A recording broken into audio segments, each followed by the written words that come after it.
Hi, I'm Bob Tabor with www.learnvisualstudio.net, where I teach beginners the skills they need to get their first software development job building Windows and web apps at the world's best companies as quickly as possible. So in this lesson, we're going to talk about handling exceptions that occur within your application. We'll discuss what can go wrong, why things go wrong, and how to build resilient applications that are impervious to crashing through the use of the try-catch block in C#. So when the compiler catches a data type mismatch, an unresolved reference to a class, or some malformed C# instructions, it will refuse to compile your source code into a .NET assembly until you fix the problem. These types of problems are called compilation errors. However, there are other types of errors that happen during runtime, or in other words, they happen when the compiled .NET assembly is actually in the act of executing. There are countless reasons why this could occur, but many times it occurs due to situations that are outside of the control of the developer. For example, if your application cannot read or write to disk because a folder or a file is missing or it's corrupt, or because network access to that resource is unavailable, or when attempting to access a database, perhaps the table is not there anymore, or the structure of it has changed, or just otherwise unavailable. These could all cause your application to experience an exception at runtime. Now, in some cases, the developer may not have foreseen a problem and therefore didn't account for it. For example, perhaps the developer allows users to type in a country, but the user misspells the country name, or perhaps the user maliciously types in numbers instead of alphanumeric characters or alpha characters. So as a software developer, your job is to make sure that you account for these possibilities. A friend of mine was fond of saying that 80% of all code exists to solve 20% of all potential problems that happen in your code. So generally, software developers should be pessimistic of the reliability of all outside input to the program. So if you rely on a file or a network resource, treat it with great suspicion. If you rely on a user to type in data to your application, then treat it as if it is absolutely evil, okay? So this is the software developer's equivalent to defensive driving. Always code defensively. And the way that a C# developer codes defensively is through the use of a try-catch block, which we'll demonstrate in this lesson. Okay, so what I want to do is actually go back to the read text file while project that we created back in lesson number 7. So I'm just going to use the recent link here. If it doesn't show up, you can always go to File, Open Project, and then scan through your projects folder to find the read text file while project. All right, there we are. And just want to confirm that it actually still works. It does. Great. So now what I want to do is I want to actually sabotage the application by changing the name of the file. There's a couple of different ways I could do this. I could change the actual name that I'm looking for itself, but I want to show you one other thing that you can do with the Solution Explorer, and that is to right-click and select Rename. And here we'll just change the name from values.txt to values1.txt. Then I'll hit the Enter key on the keyboard to actually make that change permanent. All right, so now whenever I run the application, let's see what happens. Here's what a developer sees whenever you encounter a runtime exception. An unhandled exception of type system.io.file-not-found exception occurred in the MS-core lib.dll. Couldn't find the file, and then gives the actual the location that it was and the file name that it was looking for. All right, so that's what a developer sees when running this in Visual Studio. But what would an end user see whenever they encountered this exception? Well, remember the technique that we used several lessons ago whenever we created a release version of our application? You want to make sure that to choose the release configuration and then choose the build solution. And then what we want to do is open up Windows Explorer and confirm that we actually have a bin/release folder. So we'll go to Visual Studio 2013 Projects, read text file while, look in the project folder, in the bin folder, then in the release folder. And we can see here we have both our .exe file, our application, as well as the values1.txt file. So when I double click the .exe file, and make sure you're working with the application. Sometimes Windows Explorer is set up to not display common file types, the extensions for common file types, so it might leave off the .config, and then you think you're clicking on the read file while .exe when you're really just opening up the XML configuration file. All right, I've done that before. All right, so let's double click this, and right away you see an error message pops up. Another error message in Windows pops up with the read text file while has stopped working. A problem has caused the program to stop working correctly. Windows will close the program and notify you if a solution is available. So we have a mess going on here. And this is what you want to protect your end user from actually seeing whenever they work with your application and experience a runtime error, runtime exception. So what we want to do is fix this problem. And to fix it, I'm going to add a try-catch block around most of the code in the application. And so to do that, I'm going to go right above the stream reader and then right below the myreader.close, and I'm going to insert the try. I'm going to remove that curly brace and insert it down here instead. And when I put the try, open curly brace, close curly brace, everything in the middle moves over just a little bit, indents. So that lets me know that I'm doing it correctly. But I'm not just done yet. What I want to do next is add a catch. All right. And so anytime an exception happens, we want to catch it and write this code instead. Console.write line.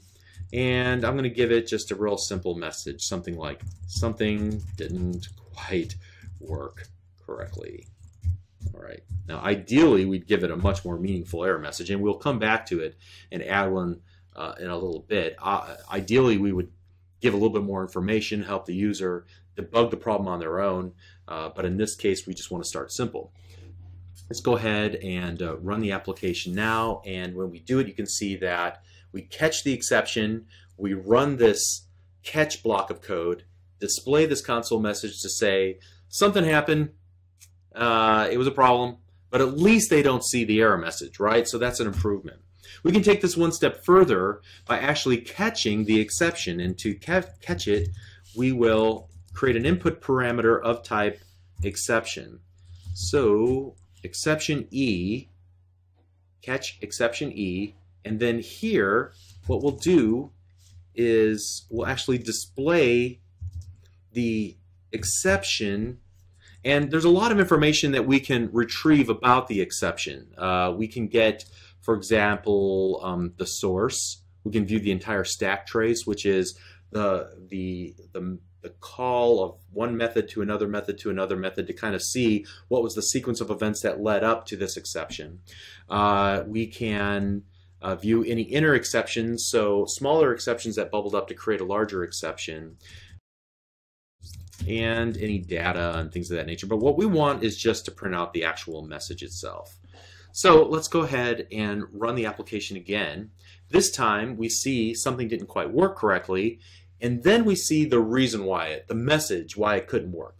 It could not find the file, and then it gives the long list of the path and then the actual values.txt file. Now an observant user might inspect that and look it over and say, hey, I wonder if that values.txt file even exists in the location where it says, and so they might, navigate down into that path and look and say, oh yeah, values.txt doesn't exist, but values1.txt does exist. That's the problem. And maybe they're smart enough or clever enough to actually fix the problem by just renaming this file. That's a lot to ask. So what we might want to do is actually take another tact, and that is to give the user as much information as possible so that they can fix the problem themselves. So to do that, what I want to do is rework this, this code example. Now, to rework the code example, we're going to need to know the type of exceptions that our application can throw.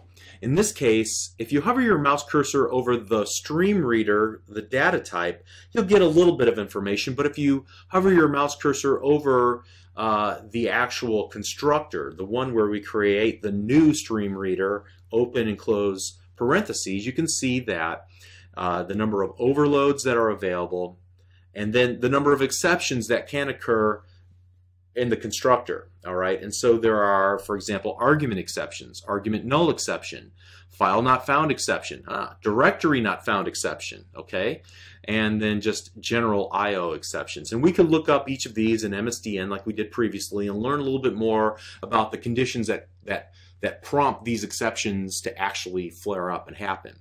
So what I'm going to do is just I'm going to take this tact, I'm going to rewrite this, and I'm going to look for some of those very specific exceptions first, and if we can kind of filter down the list of possibilities, we'll get to the point where we just catch this general exception, something bad happened, here, figure it out on your own. So you'll see this in action. Let me just get started here with a catch, exception, whoops, let's go directory not found exception E.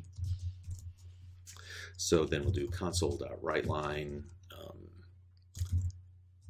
couldn't find the file, are you sure the directory exists? All right.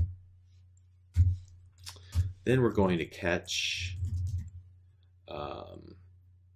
file not found exception E. We're going to console.writeLine couldn't find the file. Are you sure you're looking for the correct file? Okay.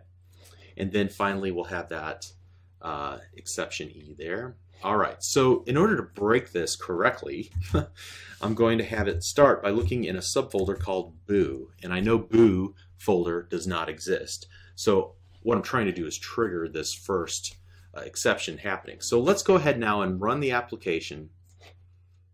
And this time it says it couldn't find the file. Are you sure that the directory even exists? Well, no, it doesn't exist. I know that to be the case. Now let's see if we can get that second one to happen. So let's remove the boo directory and start it again. Couldn't find the file. Are you sure that you're looking for the correct file? All right, and so that might lead the user to look for the values.txt. Maybe we could give a better error message there. And then finally, if something else went wrong, this final exception would finally would kick in. All right, so the key is to check for the most specific exceptions first and the most general or generic last. So we begin by catching the most specific, a directory not found, and then a file not found, and then move on. All right. So there's one other part to this try-catch block that I want to add, and that is finally. All right. And so let me just type in this little message.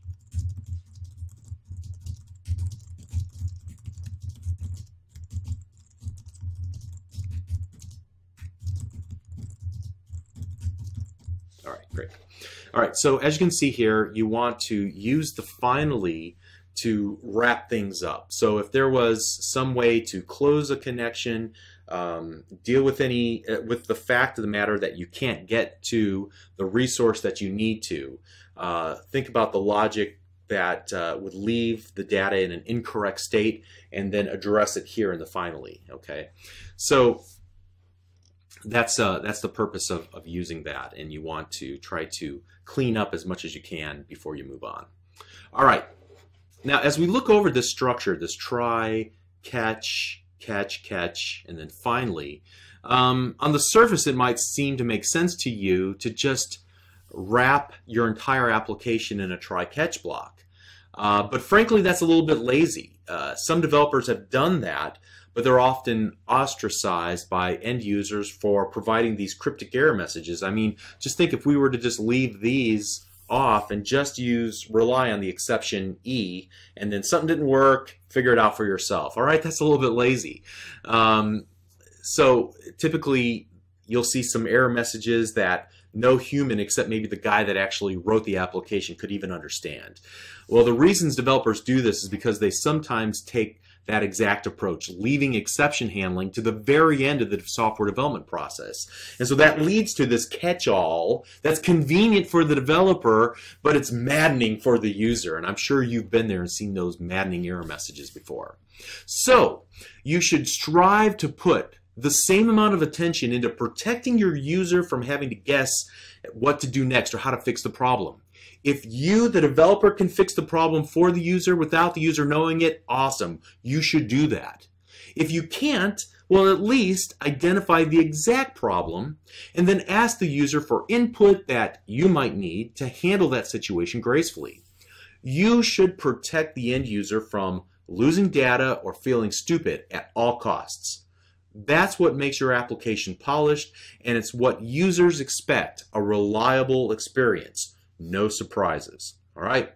So to recap in this lesson, we talked about defensive coding through the use of the try-catch block, to plan for inevitable problems that come as a result of trusting anything that's exterior to your application. We talked about handling special cases first and then more general cases last.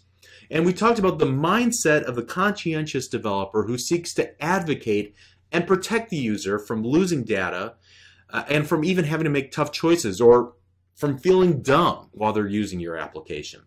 Using a catch-all strategy like just catch exception E is not ideal, and you should strive to examine each part of your application that relies on exterior resources like we did here when we hovered our mouse cursor over the constructor for the stream reader, and then apply a try-catch block judiciously around those parts of your application that rely on those external resources. All right? Awesome. We are making great progress. You're doing great if you're hanging in there with me. We're almost to the end. Don't give up now. We'll see you in the next lesson. Thank you.